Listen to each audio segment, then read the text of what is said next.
Hey everybody, welcome or welcome back. My name is Monique and welcome to Medora Budgets. I'd like to thank anybody who's liked or commented on any of my videos, and especially those that have chosen to subscribe to my channel. Truly started this as a way to hold myself accountable, but I understand, recognize, and appreciate the community as a whole. So if you are rocking with me, thank you, thank you, thank you. If you haven't made up your mind yet, sit with me for a spell. At the end of this video, if it's content you find valuable or enjoyable, please feel free to subscribe. It's myself and Sweets, married with a bunch of kids, trying to figure out our future, family, and finances so the decisions we're making now won't negatively impact us in the future. Today is Saturday, the 11th, and we are here to do a transfer Tuesday. So remember, I try to do the money or go ahead and pay the money as quickly as I can. That way we go ahead and reduce the amount of interest that we get charged as much as possible. I'm not going to go over my whole budget from this past paycheck period, but what I did want to show you guys is that I allotted initially $225 from the paycheck that I received on January the 10th. I allotted $225 for the Citi credit card, but it took $215 to satisfy the minimum payment due. So that's the amount that I did, just because this was a tighter budget for me. And I wanted to make sure I definitely took care of whatever the minimum payment amount was first, and then we'll look at adding or making additional contributions to it as the month goes on. So I did go ahead and do $215 on yesterday.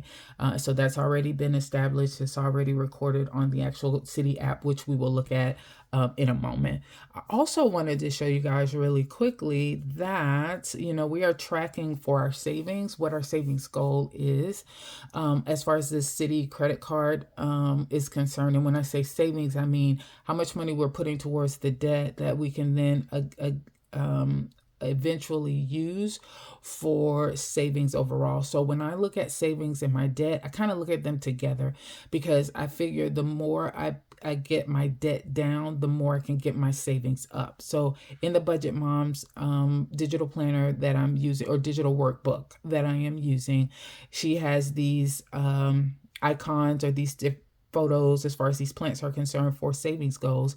And I said to myself, what better way to use it than to use it to track for debt, just with the mindset that I have that as debt gets paid off, savings then it increases. What I am tracking as far as this one is concerned for Citi, I'm trying to do it without getting the light. Let me turn that light that way.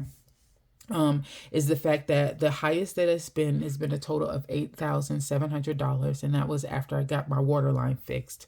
That was as of October the 2024 is when I was up to that $8,700. By the time we got to the end of October, I was at $8,623. By the time we got to the end of November, I was at $8,239. By the time we got to the end of December, I was at $7,811. And this is pretty big for me. So I am truly making strides, not paying more than the minimum, trying to do a transfer Tuesday every week and put as much as I can towards these amounts. With that said, we're now into January, right? So I did, though, want to say with tracking this way, and for these goals, what you'll notice here at the bottom is that there are 52 pieces altogether, to include the planners that the plants are on. And the way that I calculated it, starting from $8,700, is that each flower and then each of the planters is worth $167 each. So I finished off the planters, and now I'm starting to work on the actual plants themselves. And I'm excited about this. This makes me feel really, really good. All right, so what money are we going to give? So if you guys so we know for sure we've already done the $215 that I needed to do for my minimum payment. We also know that last Tuesday, continue the session. Last Tuesday we paid, where is it? There you go. View my transactions. So last Tuesday we paid $51.04. On Friday I paid $215 to meet the minimum requirement as far as the minimum payment is concerned. So that leaves me right now at a total of $7,545 that is due. With that said, you may or may not have seen it. I've done a video around how I'm changing up my investments. I so I'm trying to put all of these pieces together so you understand what this Transfer Tuesday is for. When I am moving into my investments, I decided to close my public account. It had $100 in there, and with that $100, I took $50 of it, put it to the side so that I would use that to invest in whatever the new investment application was that I was going to use. I'm not going to rehash that. That's on the video if you guys want to see it. It's from last week. You should see it in my playlist. But with that said, here when I did my Transfer Tuesday last week, I took $14 out of the bills account. I had $25 saved up from the savings challenge, and I told you guys for Chase Variable, I thought that I would have about $11 that was available either in my savings account, variable buffer account, or my variable checking account. But either way, I should have $11, and then I ended up adding another buck to that, right? So another dollar, which was a total of 12. So if you think about it, I had $100 available from the public.com app, investment app that when I closed the account. $50 I kept over to the side to make sure that I would be able to have money to invest as soon as I started with a new app. I had $12 that I pulled last week in order to do my Transfer Tuesday. And so now I have a total of $38 that's still there in that variable savings account.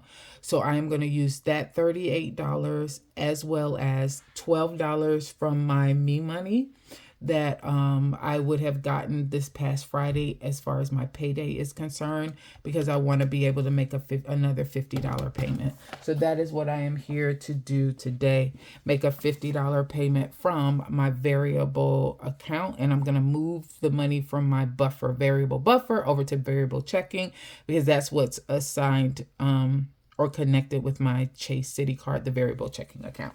All right, so we're at $7,545. We're going to make a payment. And I'm going to go in here, and it tells me I don't have any minimum payment due. I know that because I'm about my business. So we're going to put in a custom amount. I'm going to do it from my Chase variable account, and we're going to review the payment. So it lets me know that I'm making a $50 payment today. And it's coming from Chase Variable. And when I click pay here, it says, thank you. It has been made. We're going to go back out and view the accounts. You'll notice now my credit card debt amount shows $7,495. And if you go to transactions, and we'll view those really quickly, you'll notice I don't have any charges made to this account. It is strictly payments made up to this point, and that's been a total of $316.04. Today is January the 11th, and I've already paid over $300 towards my Citi credit card. I am excited about that. Okay, that is it. Thanks everybody for your time. You guys have a good one.